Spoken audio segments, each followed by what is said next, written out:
Our top story tonight, authorities now investigating Zuzu Verk's boyfriend, Robert Fabian, currently the only suspect in her disappearance case. Local 2 News has obtained 3 search warrant affidavits where investigators searched his apartment in Alpine.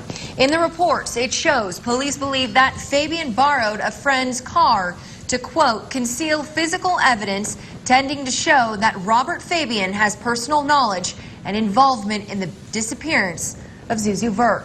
Now, the state's Attorney General's office getting involved with this case. Representatives with the office met with investigators today in Alpine. With more on the search for Zuzu, Local 2's Tyler Wessner joining us live now from Alpine. Now, where he's outside Zuzu's boyfriend's apartment complex with the latest updates. Tyler, what's going on? That's right, guys. I spoke with a neighbor of her boyfriend, Robert Fabian, today, who says he was a quiet guy who mostly kept to himself. And authorities asked this neighbor questions during their search of his apartment complex.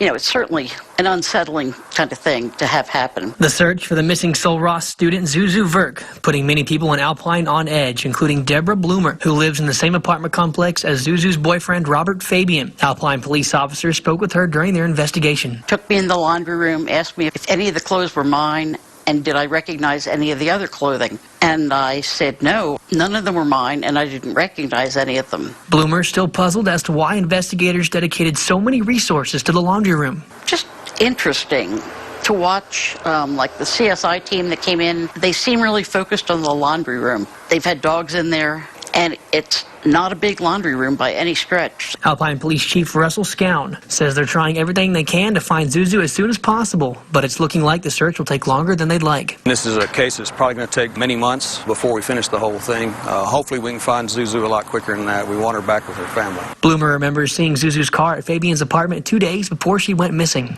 It was just odd, and you started thinking, well, you know, maybe she just went somewhere for the weekend. But when it ran into 2 weeks, you start to think, you know, gee. Bloomer says she never had a friendship with Fabian. In fact, she describes him as shy and standoffish. I would wait to wave to him or say hello, and he would never look, and there was never any interaction between us. Zuzu's smiling face is seen on missing person flyers all around town, and many people I came across today said they're holding out hope that she's found safe and sound. Live in Alpine, Tyler Wessner, Local 2 News. Okay, Tyler, thanks for that report tonight. Earlier today, a bomb threat